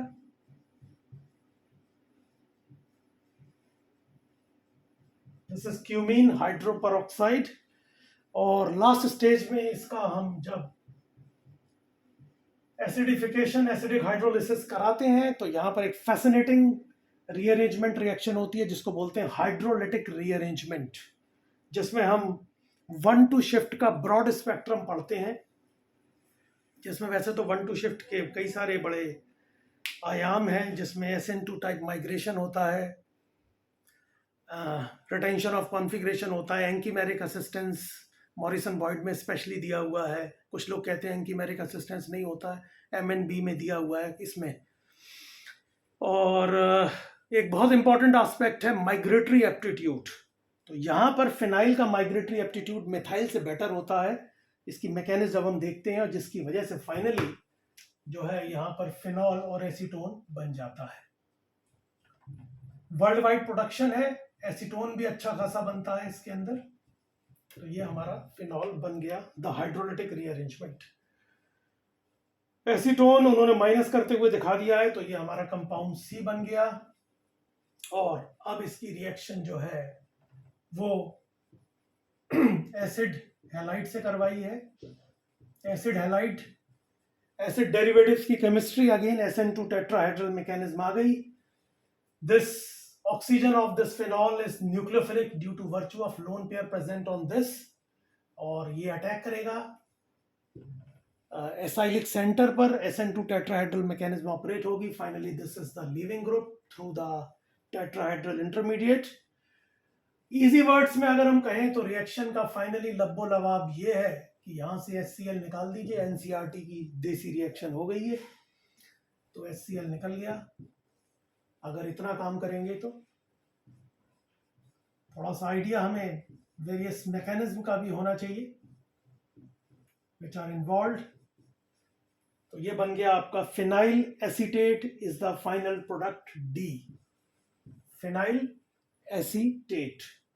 चलिए साहब, इसी के साथ इसमें से ऑर्गेनिक पार्ट खत्म है। सिंपल कैलकुलेशंस आगे दी हुई हैं, मैं तेजी से आगे मूव करता हूं। और क्वेश्चन नंबर 13 की तरफ मैं मूव कर रहा हूं अब।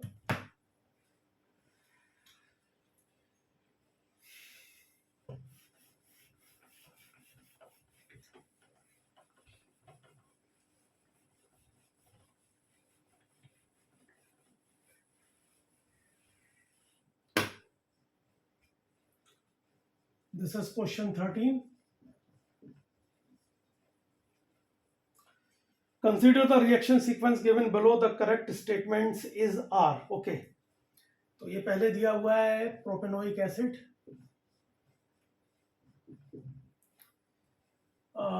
Br2 रेड फास्फोरस पहली stage, followed by acidic hydrolysis होना चाहिए कायदे से। H2O लिखा है, कोई बात नहीं, थोड़ी बहुत झेल ली जाएगी। रिएक्शन याद आ जानी चाहिए। This is the sequence of Hell Volhard Zelinsky reaction.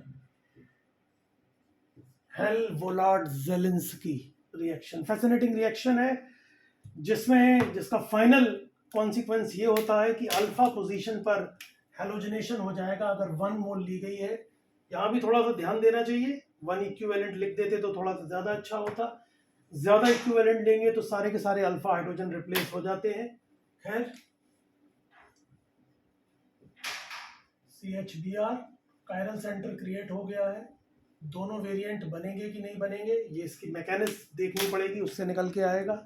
Mechanism की बात अगर कुछ सेकंड्स करें तो यहाँ पर एक बड़ा फैसिनेटिंग सवाल उठता है कि रेड फास्फोरस का क्या यूज है। तो उसका आंसर आता है red phosphorus is use to develop phosphorus halides. अगला सवाल, फास्फोरस हैलाइड्स का क्या यूज है। तो उसका जवाब आता है phosphorus halides are use to convert carboxylic acid into acid halide. अगला सवाल आता है क्यों, because acid halides are very easily converted into enols. अगला सवाल आता है क्यों इनोल की क्या जरूरत थी। Actually that enol formation is the key step for this alpha halogenation. जब तक इनोल नहीं बनेगा तो वहां डबल बॉन्ड नहीं आएगा, और डबल बॉन्ड नहीं आएगा तो वहां पर Br2 उस एल्कीन यानी डबल बॉन्ड की characteristic reaction electrophilic addition show करके अल्फा पोजीशन पर Br सब्स्टिट्यूट नहीं करेगा। ये बिल्कुल सेम केमिस्ट्री है जो हेलोफॉर्म टेस्ट में भी लगती है, जहाँ पर अल्फा पोजीशन पर हेलोजनेशन होता है। उसका भी यही रीज़न है। हेल-वोलार्ड-ज़ेलिंस्की स्टेप का जो की स्टेप है उसका भी यही रीज़न है। और टॉटोमेरिज में आपको ड्यूटेरियम एक्सचेंज और रेस्माइजेशन पढ़ाया जाता है, उसका भी यही रीज़न है। तो ये तीनों जो कहानी है हेल-वोलार्ड-ज़ेलिंस्की और जो है Hofmann, the very fascinating haloform reaction iodoform test, and that the reaction of tautomerism deuterium exchange. Basic chemistry तीनों की सेम है, वहाँ पर उसी की वजह से ड्यूटेरियम एक्सचेंज होता है और यहाँ पर इन्हीं की वजह से, भाई इनोल फॉर्मेशन की वजह से अल्फा हेलोजनेशन होता है। खैर, तो फाइनली लब्बो लवाब ये निकल के आया कि कार्बोक्सिलिक एसिड को एसिड हैलाइड में कन्वर्ट करना है क्योंकि इनोल में बदल जाता है। बेहतरीन सवाल ये है कि कार्बोक्सिलिक एसिड क्यों नहीं इनोल में कन्वर्ट होता। चलिए देखिएगा, बहुत बढ़िया जवाब है इसका। मैं आगे मूव करता हूं जरा, और ये आपका P बन गया, दिस इज P, ठीक है सर। और इसके बाद हमें पोटेशियम थैलिमाइड नजर आ रहा है। हमें रिएक्शन याद आ जानी चाहिए, बड़ी इंपॉर्टेंट रिएक्शन है, जिसका लास्ट स्टेप जो हाइड्रोलिसिस होता है वो हंग मिल्नॉन मॉडिफिकेशन कहलाता है। आजकल हाइड्राजीन लेते हैं वहाँ, हंग मिल्नॉन मॉडिफिकेशन तो वुल्फ किश्नर के अंदर आ जाता है।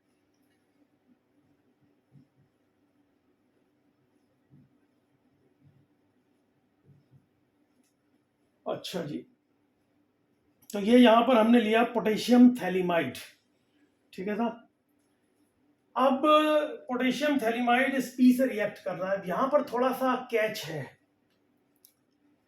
दिमाग में ये बात आएगी कि साहब ये जो न्यूक्लियोफिलिक सेंटर है ये इधर अटैक करेगा, न्यूक्लियोफिलिक सब्स्टिट्यूशन देगा, या इधर एसिड बेस रिएक्शन होगी। हालांकि एक छोटा सवाल ये भी बनेगा कि नेगेटिव चार्ज डिलोकलाइज हो जाएगा, तो which will be the better nucleophilic centre. तो सिंपल सी बात है, nitrogen with the negative charge is better strong nucleophile as compare to other one. तो यहाँ तो चलिए ये बात सॉल्व हो गई कि नाइट्रोजन साइड से अटैक होगा।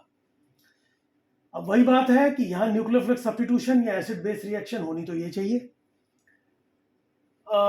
लेकिन ये जो रिएक्शन सीक्वेंस हमारे सामने नजर आ रहा है जहाँ थैलिक एसिड और क्यू बन रहा है, तो इसीलिए मैं कहता हूँ कि जहाँ समझना बड़ा ज़रूरी है वहाँ याद करना ही बड़ा ज़रूरी है। क्लास में ये गैब्रियल थैलेमाइड रिएक्शन हमने अमीनो एसिड्स की प्रिपरेशन में यूज़ की थी, तो ये तो समझ में आ रहा है कि ये अमीनो एसिड्स बनाएगा। तो दिमाग ये कहेगा यार अगर ये एसिड बेस रिएक्शन में इन्वॉल्व हो गया तो अमीनो एसिड कैसे बनाएगा। देख लेते हैं क्या होता है, एसिड बेस ही पहले करा देता हूँ।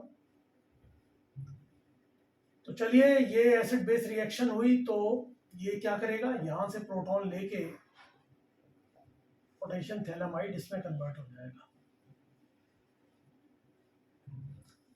Again lone pair is there, और जो है हम यहां पर एक्सपेक्ट कर सकते हैं again nucleophilic substitution. This is from virtue of lone pair present on this attack. Br is excellent leaving group, -Br negative.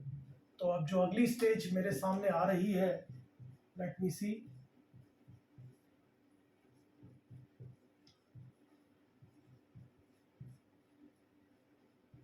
ये CH3 और COO नेगेटिव। ठीक है जी।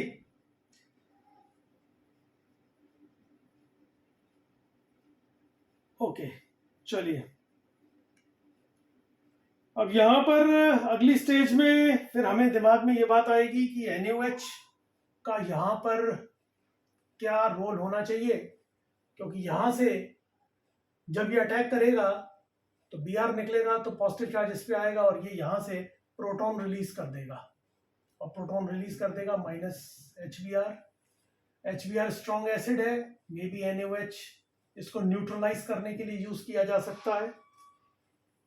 एक बात तो दिमाग में ये आती है, इतना स्ट्रॉन्ग बेस है नहीं कि ठीक ठाक सा एमाइड को ब्रेक कर दे, like that SN2 tetrahedral reaction. थोड़ी हाई टेम्परेचर वगैरह ले लेते तो भी हम कहते कि चलो ठीक है रिएक्शन इस जगह पर हो जाएगी, एसिड एमाइड दिया हुआ है इस जगह पे। अब जब आप लास्ट स्टेज में हाइड्रोलिसिस कराएंगे तो ऑफ कोर्स ये रिएक्शन यहाँ पर अगेन SN2 टेट्राहेड्रल होगी, एसिडिक कंडीशंस दी हुई हैं, प्रोटोनेशन हो जाएगा, poor leaving group good leaving group में चेंज हो जाएगा। तो इस तरीके से हम ये एक्सपेक्ट कर सकते हैं कि यहाँ पर एमाइड बॉन्ड का हाइड्रोलिसिस हो जाएगा, और इधर ये कार्बोक्सिलिक एसिड का जो कार्बोक्सिलेट एनायन है ये भी प्रोटॉन ले लेगा। तो अब इसको प्रेडिक्ट कैसे कर सकते हैं इजी वर्ड्स में, SN2 टेट्राहेड्रल ये वाली रिएक्शन है, इसको इजी वर्ड्स में ऐसे प्रेडिक्ट कर सकते हैं कि यहाँ से बॉन्ड तोड़ दीजिए, इधर OH, इधर H, इधर बॉन्ड तोड़ दीजिए, इधर OH और इधर H। तो इस तरीके से ये आपका जो है थैलिक एसिड क्रिएट हो गया,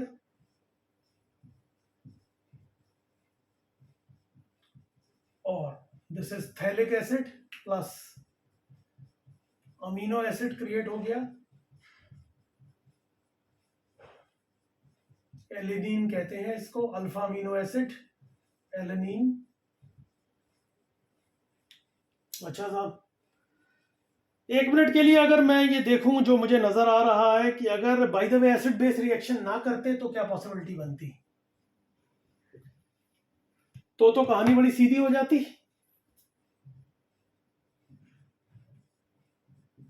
ये डायरेक्टली इस पे अटैक करेगा, न्यूक्लियोफिलिक सब्स्टिट्यूशन ऑपरेट होगा, Br negative excellent leaving group, again ये प्रोडक्ट हमारे सामने आ जाएगा, लेकिन यहां पर COOH होगा तब, और NaOH हम यूज करेंगे तो ये एनाइन में कन्वर्ट हो जाएगा। अगली स्टेज में NaOH यूज किया है, और फिर लास्ट स्टेज में जब हम हाइड्रोलिसिस कराएंगे तो फिर ये एमाइड ब्रेक हो जाएगा, दो साइड से एमाइड लिंकेज ब्रेक हो जाएगी और थैलिक एसिड बन जाएगा। ये प्रोडक्ट बनता हुआ नजर आ रहा है, अगर आप ये माने कि ये एसिड बेस रिएक्शन शुरू में नहीं हो रही, या फिर एक्सेस में ले लो, कम से कम ये लिखो तो हम कहते हैं साहब इधर भी हो रही है इधर भी हो रही है, फिर NaOH का यूज आपको आगे बताना पड़ेगा। तो इस तरीके से जो पॉसिबल पाथवे से, ये थोड़ा सा कैच है मेरे ख्याल से, और मुझे लगता है कि आईआईटी वालों को केवल सवाल देकर ड्राइविंग सीट पर नहीं बैठना चाहिए, जवाब भी देने चाहिए, ताकि और जो गलतियां अक्सर होती रहती हैं, मैं फिर कह रहा हूँ आईआईटी वालों का बहुत सम्मान है, उन्हें और आसानी से देखा जा सके जब इतनी स्क्रूटनी के बाद पेपर आता है तो। खैर चलिए, बहरहाल रिएक्शन जिस डायरेक्शन में जा रही है उससे फील तो यही होता है कि आप अमीनो एसिड और थैलिक एसिड की तरफ मूव कर रहे हैं। तो लोगों को जब आंसर मिल जाता है तो नोबडी केयर्स कि पाथवे उतना एक्यूरेट था नहीं था। खैर चलिए, मैं इसके ऑप्शंस की तरफ मूव कर रहा हूं। ऑप्शन ए कह रहा है P can be reduce to primary alcohol using sodium borohydride. P क्या है? ये है sodium borohydride followed by acidic hydrolysis. और लिखना चाहिए, फिर से थोड़ी सी ये बातें गड़बड़ नहीं करनी चाहिए, आपसे एक्सपेक्टेशन ज्यादा है। चलिए इसे तो झेल लेंगे। खैर, सोडियम बोरोहाइड्राइड जो है ये एसिड हैलाइड को रिड्यूस करता है, एल्डिहाइड को रिड्यूस करता है, कीटोन को रिड्यूस करता है, एल्काइल हैलाइड को रिड्यूस करता है, इमिन को रिड्यूस करता है। रिडक्टिव एमिनेशन एक बड़ी इंपॉर्टेंट रिएक्शन होती है, वहाँ इमिन को रिड्यूस तो करता है, लेकिन ये उतना अच्छा वेरिएंट नहीं है, यील्ड कम आती है। इसका एक वेरिएंट होता है सोडियम साइनोबोरोहाइड्राइड, और उसका एक एसीटेट वेरिएंट और होता है लेड एसीटेट से रिलेटेड, तो वो ये ज़्यादा बढ़िया काम करते हैं। तो मैं इमिन के केस में इसको ज़्यादा प्रेवलेंट नहीं मानता हूँ, यील्ड ज़्यादा अच्छी नहीं आती। सोडियम साइनोबोरोहाइड्राइड ज़्यादा बेटर होता है रिडक्टिव एमिनेशन में, जब हम इसको यूज़ करते हैं इमिन के रिडक्शन के लिए। तो 4 ग्रुप हो गए, acid halide, aldehyde, ketone and alkyl halide. Carboxylic acid alkyl halide को तो रिड्यूस कर देगा, लेकिन ये कह रहे हैं एल्कोहल बनेगा, तो ये तो एल्केन पार्ट में रिड्यूस हो जाएगा, लेकिन alcohol is not the product. तो फाइनली एल्कोहल बनना चाहिए, इसलिए आज से ये गलत हो गया। Option B, treating P with ammonium hydroxide. P को अमोनियम हाइड्रोक्साइड यानी कि NH3 प्लस वाटर का salt, ammonium hydroxide solution followed by acidification gives Q। Q यानी कि वही हमारा अमीनो एसिड। तो यहां पर भी फिर वही बात आ जाती है कि ये एक तो एसिड बेस रिएक्शन इधर हो सकती है, अभी 2 मिनट के लिए मैं इसे हटा देता हूं, और फिर से न्यूक्लियोफिलिक सब्स्टिट्यूशन हो सकती है। अब फिर वही सवाल है कि यहाँ तो कुछ एक्सेस का कुछ आइडिया हो, इक्विवेलेंट्स का आइडिया हो, तो ऐसा करते हैं कि दोनों जगह रिएक्शन करा देते हैं, फिर क्या करें। चलिए, तो इधर तो अमोनियम सॉल्ट बन गया, इधर न्यूक्लियोफिलिक सब्स्टिट्यूशन हो गया, और Br लीविंग ग्रुप हो गया, Br नेगेटिव, और जब नाइट्रोजन के लोन पेयर से इस सेंटर पर अटैक हुआ होगा न्यूक्लियोफिलिक सब्स्टिट्यूशन में, पॉजिटिव चार्ज नाइट्रोजन पर आया होगा, हाईली इलेक्ट्रोनेगेटिव है, प्रोटॉन रिलीज कर दिया होगा उसने। तो ये हो गया तुम्हारा CH3 CH NH2, और इधर सॉल्ट बन गया अमोनियम सॉल्ट, और आगे कह रहे हैं followed by acidification gives Q। ठीक है, this makes sense. Acidification, this makes sense कि दोनों जगह रिएक्शन हुई है, क्योंकि वरना एसिडिफिकेशन की क्या जरूरत पड़ती अगर ये अटैक केवल इधर ही करवा रहे होते। सेकंड स्टेज में एसिडिफिकेशन की जरूरत नहीं, दोनों जगह रिएक्शन हुई है। थोड़ा सा यही इशू है कि एक्सेस में है कि नहीं है, इन्हें लिखना चाहिए, फिर वही बात है। चलिए झेल लेते हैं इस बात को भी। ऑप्शन सी की तरफ मूव करता हूं मैं। Treating Q with solution of NaNO2। Q किधर है? ये है। इन aqueous HCl liberates N2। Okay, ये एलिफेटिक अमीन है, NaNO2 यानी नाइट्रस, NaNO2 HCl यानी नाइट्रस एसिड से रिएक्शन है, वेंस लाइक मेथड होता है ये, वेंस लाइक मेथड। और अगर मैकेनिज्म आपको याद आ रही हो तो यहाँ पर अनस्टेबल डाइजोनियम कैटाइन बन जाता है, diazonium salt. Aliphatic diazonium salt unstable होता है, बेंजीन रिंग होती नहीं, कोई स्टेबलाइज कर दे उसको थ्रू रेजोनेंस, और फिर फाइनली उस पर वाटर अटैक करता है। N2 with the brisk effervescence release होती है, ये जो सरसराहट की तेज आवाज के साथ N2 रिलीज होती है, brisk effervescence. This serves as a test for 1 degree aliphatic amine, और alcohol is the final product. तो ये यहाँ पर OH आ जाएगा, and this is lactic acid. फिर से कायरल सेंटर क्रिएट हो गया। ये बात फिर से देखने वाली है कि दोनों वेरिएंट बनेंगे, डेक्स्ट्रोलीवो या एक ही बनेगा। अच्छा, ये एक बहुत बड़ी खास रिएक्शन है, में ध्यान आ जाना चाहिए कि इसमें 100% रिटेंशन ऑफ कॉन्फ़िगरेशन होता है। 100% रिटेंशन ऑफ कॉन्फ़िगरेशन। अभी 2 मिनट रुक जाए। ठीक है ठीक है ठीक है। 100% रिटेंशन ऑफ कॉन्फ़िगरेशन होगा, तो इसका मतलब तो लग रहा है एक ही बनना चाहिए, कोई डेक्स्ट्रो या लीवो में से कोई एक। और उसका रीजन आपको पता है, इसमें neighbouring group participation and anchimeric assistance लगता है।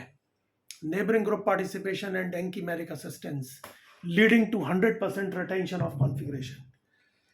तो ठीक है, ये treating Q with a solution of NaNO2 in aqueous HCl liberates N2, ठीक बात है, ब्रिस्क एफरवेसेंस के साथ, करेक्ट। ऑप्शन डी की तरफ जब हम मूव करेंगे तो P is more acidic than this propanoic acid. Where is P? कहाँ है P? ये रहा P। Yes, electron withdrawing group जुड़ा हुआ है, और इलेक्ट्रॉन विड्रॉइंग ग्रुप हमेशा एसिडिटी को बढ़ा देते हैं, करस्पॉन्डिंग एनाइन को हाईली स्टेबलाइज कर देते हैं, which is the thumb rule of increased acidity. ठीक है साहब, डी भी ठीक है। तो ठीक है क्या? P is more acidic, yes, P is more acidic, yes. तो इस तरीके से ये ऑप्शन आपका और करेक्ट हो गया। चलिए अगले सवाल की तरफ मैं मूव कर रहा हूं। फिलहाल मुझे लग रहा है कि अब इसमें 2 सवाल और रह गए हैं, और मेरे पास टाइम अब कम है क्योंकि मुझे अभी क्लास में जाना है, तो अभी मैं इसी को यहीं पे रोकता हूं। ठीक है जी। एक तो ये 14वां सवाल है, और इसके बाद जो है आपका क्वेश्चन नंबर 18 है, इसको मैं बाद में अपलोड कर दूंगा। ठीक है साहब, चलिए, थैंक यू। 2 सवाल और हैं तो इसके आगे मैं कंटिन्यू करूंगा। चलिए, थैंक यू।